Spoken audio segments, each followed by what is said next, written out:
Back. ತಮಿಳುನಾಡಿನ ಕುಂಭಕೋಣಂಗೆ DK Shivakumar ಭೇಟಿಯನ್ನ ಕೊಟ್ಟಿದ್ದಾರೆ. ಪ್ರತ್ಯಂಗಿರ ದೇವಿಗೆ ಹೋಮವನ್ನ ಮಾಡಿಸಿದ್ದಾರೆ ಡಿಕೆ ಶಿವಕುಮಾರ್. ಇಷ್ಟಾರ್ಥ ಸಿದ್ಧಿಗಾಗಿ ಹೋಮವನ್ನ ಮಾಡಿಸಿದ್ದಾರೆ ಡಿಕೆ ಶಿವಕುಮಾರ್. ರಾಜ್ಯ ಕಾಂಗ್ರೆಸ್ ಅಲ್ಲಿ ನಡೆದಿರುವಂತಹ ಕೆಲವೊಂದು ಬೆಳವಣಿಗೆಗಳಿಂದ ಡಿಕೆ ಶಿವಕುಮಾರ್ ಅಲರ್ಟ್ ಆಗಿದ್ದಾರೆ. ವಿದೇಶದಿಂದ ಭಾರತಕ್ಕೆ ಬರ್ತಾ ಇದ್ದಂಗೆ ಸೀದಾ ನವದೆಹಲಿಯಲ್ಲಿ ಹೈಕಮಾಂಡ್ ಮಟ್ಟದ ನಾಯಕರಿಗೆ ಗಮನಕ್ಕೆ ತಂದಿದ್ದಾರೆ. ರಾಜ್ಯದಲ್ಲಿ ಇಲ್ಲಿನ ನಾಯಕರು ಏನೆಲ್ಲ ಮಾಡ್ತಾ ಇದ್ದಾರೆ ಅಂತ ಹೇಳಿ. ಅದರ ಜೊತೆಯಲ್ಲಿ ಈಗ ಶತ್ರು ವಿನಾಶಕ್ಕೆ ಮಾಡಿಸುವಂತ ಒಂದು ಯಾಗ ಅಂದ್ರೆ ಅದು ಪ್ರತ್ಯಂಗಿರ ಹೋಮ. ಸೊ ಅದನ್ನ ಅವರು ಪ್ರತ್ಯಂಗಿರ ದೇವಿಗೆ ಹೋಮವನ್ನ ಮಾಡಿಸಿದ್ದಾರೆ. ವಿಶೇಷ ರೀತಿಯಲ್ಲಿ ಪೂಜೆಯನ್ನ ಮಾಡಿಸಿ ಇಷ್ಟಾರ್ಥ ಸಿದ್ಧಿಗಾಗಿ ಪ್ರಾರ್ಥನೆಯನ್ನ ಮಾಡಿದ್ದಾರೆ. ತಮಗೆ ಕಷ್ಟಗಳು ಬಂದಾಗೆಲ್ಲ ಡಿಕೆ ಶಿವಕುಮಾರ್ ಪ್ರತಿ ಬಾರಿ ತಮಿಳುನಾಡಿನ ಧಾರ್ಮಿಕ ಸ್ಥಳಗಳಿಗೆ ತೆರಳುತ್ತಾ ಇರ್ತಾರೆ. ಅದರಲ್ಲಿ ಪ್ರಮುಖವಾದಂಥ ದೇವಸ್ಥಾನ ಅಂದರೆ ಅದು ಪ್ರತ್ಯಂಗಿರ ದೇವಿ ದರ್ಶನ ಪಡೆಯೋದು, ಹೋಮವನ್ನ ಮಾಡಿಸೋದು. ಇದು ಮೊದಲೇನಲ್ಲ. ಈಗ ಮತ್ತೆ ಒಂದು ಕಷ್ಟದ ಪರಿಸ್ಥಿತಿ ಬಂದಿದೆ. ಮುಖ್ಯಮಂತ್ರಿ ಸ್ಥಾನಕ್ಕೋಸ್ಕರ ಹಾತೊರಿತಾ ಇರುವಂಥ ಡಿಕೆ ಶಿವಕುಮಾರ್ ಅವರು ಮತ್ತೊಮ್ಮೆ ಸಂಕಷ್ಟ ಎದುರಾಗಿರುವಂಥ ಹಿನ್ನೆಲೆಯಲ್ಲಿ ಇದೀಗ ಪ್ರತ್ಯಂಗಿರ ದೇವಿಯ ದರ್ಶನ ಪಡೆದು ಅಲ್ಲಿ ಹೋಮವನ್ನ ಮಾಡಿಸಿದ್ದಾರೆ. ಕುಟುಂಬ ಸಮೇತರಾಗಿ ತೆರಳಿದ್ದಾರೆ. ದೃಶ್ಯದಲ್ಲಿ ಗಮನಿಸ್ತಾ ಇದ್ದೀವಿ. ಅವ್ರ ಪತ್ನಿ ಉಷಾ ಅವರು ಕೂಡ ಅವರಿಗೆ ಸಾಥನ್ನ ಕೊಟ್ಟಿರುವಂತ ದೃಶ್ಯವನ್ನ ಗಮನಿಸ್ತಾ ಇದ್ದೀವಿ. ತಮಿಳುನಾಡಿನ ಕುಂಭಕೋಣಂಗೆ ದಂಪತಿ ಸಮೇತರಾಗಿ ಡಿಕೆ ಶಿವಕುಮಾರ್ ಅವರು ತೆರಳಿದ್ದಾರೆ. ವಿಶೇಷ ಪೂಜೆಯನ್ನ ದೇವಿಗೆ ಮಾಡಿಸಿದ್ದಾರೆ.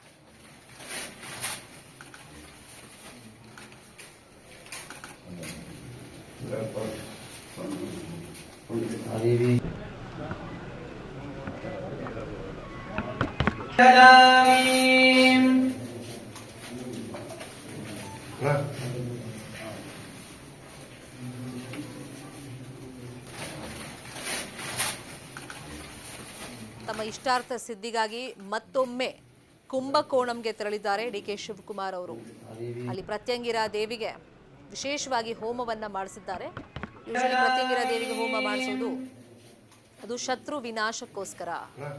ಈಗ ಡಿಕೆ ಶಿವಕುಮಾರ್ ಅವರು ತಮಿಳುನಾಡಿಗೆ ತೆರಳುತ್ತಾ ಇದ್ದಂತೆ ಕುಂಭಕೋಣಂನಲ್ಲಿ ಅಲ್ಲಿನ ಸ್ಥಳೀಯ ಕಾಂಗ್ರೆಸ್ ನಾಯಕರು ಅವರಿಗೆ ಒಂದು ಸ್ವಾಗತವನ್ನ ಕೋರಿದ್ದಾರೆ. ಆ ದೃಶ್ಯವನ್ನು ಕೂಡ ಫೋಟೋಸ್ಗಳನ್ನ ನಾವು ಗಮನಿಸ್ತಾ ಇದ್ದೀವಿ. ಇನ್ನೊಂದು ಕಡೆ ಕುಂಭಕೋಣಂನಲ್ಲಿ ಪ್ರತ್ಯಂಗಿರ ದೇವಿಯ ದರ್ಶನವನ್ನ ಪಡಿತಾ ಇದ್ದಾರೆ ಡಿಕೆ ಶಿವಕುಮಾರ್ ಅವರು ದಂಪತಿ ಸಮೇತರಾಗಿ. ಅದನ್ನು ಕೂಡ ನಾವು ಗಮನಿಸ್ತಾ ಇದ್ದೀವಿ. ಕಷ್ಟ ಬಂದಾಗೆಲ್ಲ ಅಂದ್ರೆ ಪಕ್ಷದಲ್ಲಿ ಒಂದಿಷ್ಟು ಕಷ್ಟಗಳು ಬಂದಾಗ, ಇಕ್ಕಟ್ಟಿನ ಪರಿಸ್ಥಿತಿ ನಿರ್ಮಾಣವಾದಂಥ ಸಂದರ್ಭದಲ್ಲಿ ಡಿಕೆ ಶಿವಕುಮಾರ್ ಅವರು ಈ ದೇವಿಗೆ ವಿಶೇಷ ಪೂಜೆಯನ್ನ ಸಲ್ಲಿಸಿದಂಥ ಸಂದರ್ಭವನ್ನ ನಾವಿಲ್ಲಿ ನೆನಪು ಮಾಡಿಕೊಳ್ಬೋದು.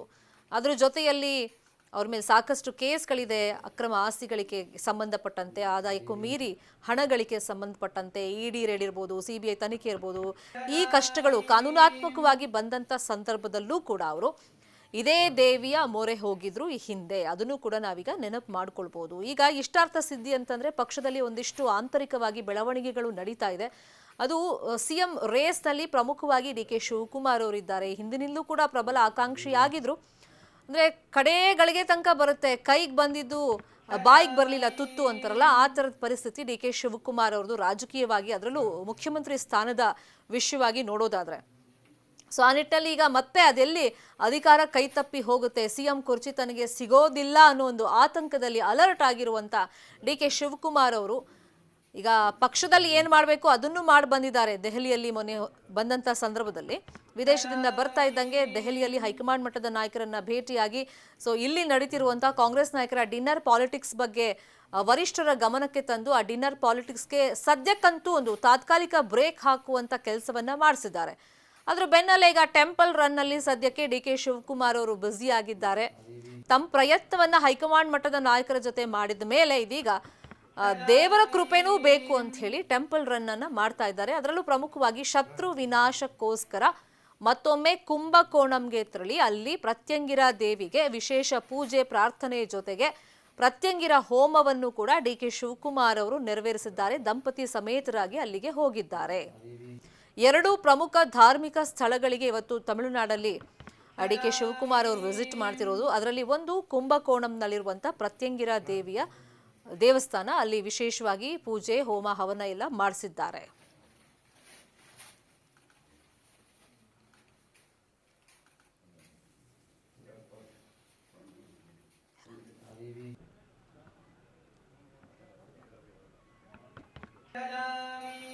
ತಮಿಳುನಾಡಿನಲ್ಲಿ ಟೆಂಪಲ್ ರನ್ ನಲ್ಲಿ ಡಿಕೆ ಶಿವಕುಮಾರ್ ಅವರು ಸದ್ಯಕ್ಕೆ ಇವತ್ತು ಬ್ಯುಸಿ ಆಗಿದ್ದಾರೆ. ಇಷ್ಟಾರ್ಥ ಸಿದ್ಧಿಗಾಗಿ ಪ್ರಾರ್ಥಿಸ್ತಾ ಇದ್ದಾರೆ. ಈ ಬಗ್ಗೆ ಮಾತನಾಡೋಕೆ ಜ್ಯೋತಿಷಿಗಳಾಗಿರುವಂತಹ ಪ್ರಸನ್ನಾಚಾರ್ಯ ಕಟ್ಟಿ ಅವರು ನಮ್ಮ ಜೊತೆ ದೂರವಾಣಿ ಸಂಪರ್ಕದಲ್ಲಿ ಜಾಯಿನ್ ಆಗಿದ್ದಾರೆ. ನಮಸ್ತೆ ಗುರುಜಿ. ನಮಸ್ತೆ ಮಾ. ಈಗ ಇಷ್ಟಾರ್ಥ ಸಿದ್ಧಿಗಾಗಿ ಅದರಲ್ಲೂ ರಾಜಕೀಯ ನಾಯಕರು, ಫಾರ್ ಎಕ್ಸಾಂಪಲ್ ಡಿ.ಕೆ. ಶಿವಕುಮಾರ್ ಅವ್ರ ಬಗ್ಗೆ ಡೈರೆಕ್ಟ್ ಆಗಿ ಮಾತಾಡೋದಾದ್ರೆ, ಈಗ ಪಕ್ಷದಲ್ಲಿ ಒಂದಿಷ್ಟು ಬೆಳವಣಿಗೆಗಳು ನಡೀತಾ ಇದೆ. ತಮ್ಮ ವಿರೋಧಿಗಳನ್ನ ಮಣಿಸುವಂತ ನಿಟ್ಟಿನಲ್ಲಿ ಪ್ರತ್ಯಂಗಿರಾ ದೇವಿಗೆ ಪೂಜೆ ಹೋಮ ಹವನ ಮಾಡಿಸೋದು ಎಷ್ಟು ಮುಖ್ಯ ಅಂತ ಅನ್ಸುತ್ತೆ? ಓಕೆ ಮಾ, ಇದು ಏನಂತಂದ್ರೆ ಅವರು ಸಂಕಲ್ಪಗಳು ಏನೇ ಇದ್ರೂ ಕೂಡ ಶಾಸ್ತ್ರೀಯವಾಗಿ ನಾವು ಚಿಂತನೆ ಮಾಡುವುದಾದ್ರೆ ಇಲ್ಲಿ ಏನಾಗ್ತಾ ಇದೆ ಅಂತಂದ್ರೆ, ವಿಶೇಷವಾಗಿ ಕಲವು ದುರ್ಗಾ ವಿನಾಯಕವು ಅಂತ ಒಂದು ವಿಶೇಷವಾದಂತಹ ಮಾತಿರ್ತಕ್ಕಂಥದ್ದು. ಆ ನಿಟ್ಟಿನಲ್ಲಿ ನೋಡಿದಾಗ ಕಲಿಯುಗದಲ್ಲಿ ವಿಶೇಷವಾಗಿ ದುರ್ಗಾದೇವಿ ಮತ್ತು ವಿನಾಯಕ ಇವರು ಬಹಳ ಬೇಗನೆ ಶೀಘ್ರ ಫಲಗಳನ್ನ ಕೊಡ್ತಕ್ಕಂತಹ ದೇವತೆಗಳು ಅಂತ ಕರೀತಾರೆ. ಆ ನಿಟ್ಟಿನಲ್ಲಿ ಈ ಪ್ರತ್ಯಂಗಿರಾ ಅಂತಕ್ಕಂತಹ ದೇವಿ ಏನಿದ್ದಾಳೆ ಅದು ಸ್ತ್ರೀ ಸಂಬಂಧಿತವಾದಂತಹ ದೇವತೆ ಆದ್ರಿಂದ ಶೀಘ್ರ ಫಲವನ್ನ ಕೊಡ್ತಕ್ಕಂತಹದ್ದು ನಿಜ. ಆದರೆ ಇನ್ನೊಬ್ಬರನ್ನ ಯಾವ ದೇವತೆಯೂ ಕೂಡ, ಪ್ರತ್ಯಂಗಿರಾ ದೇವಿ ಇರಬಹುದು, ದುರ್ಗಾದೇವಿ ಇರಬಹುದು, ದುರ್ಗಾದೇವಿಯಿಂದ ಅನೇಕ ರೂಪಗಳು, ಸ್ತ್ರೀಯ ದೇವತಾ ಅಂತಹ ಇನ್ನೂ ಅನೇಕ ರೂಪಗಳು ಹೇಗಿರ್ತದೆ ಅಂತಂದ್ರೆ ಬೇರೆಯವರಿಗೆ ಕೆಡುಕನ್ನ ಉಂಟು ಮಾಡುವುದಕ್ಕೆ ಯಾವುದೂ ಇರೋದಿಲ್ಲ.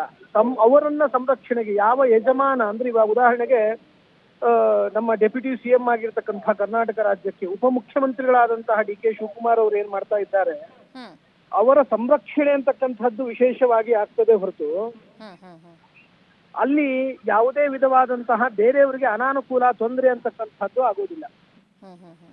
ಬಟ್ ಈ ಪ್ರತ್ಯಂಗಿರಾ ಹೋಮ ಅಥವಾ ಪ್ರತ್ಯಂಗಿರಾ ದೇವಿ ದರ್ಶನ ಪಡೆಯೋದ್ರಿಂದ ಈ ಶತ್ರುಗಳ ವಿನಾಶ ಆಗುತ್ತೆ ಅಂತ ಒಂದು ನಂಬಿಕೆ ಭಕ್ತರಲ್ಲಿ ಇದೆಯಲ್ಲ, ಇದು ಹಂಗಾರೆ ಸುಳ್ಳ ಆಚಾರ್ಯ? ಶತ್ರುಗಳ ವಿನಾಶ ಅನ್ನೋ ಶಬ್ದದ ಅರ್ಥ ಏನು ಅಂತಂದ್ರೆ ಶತ್ರುವಿನ ಸಂಹಾರ ಅಂತಲ್ಲ.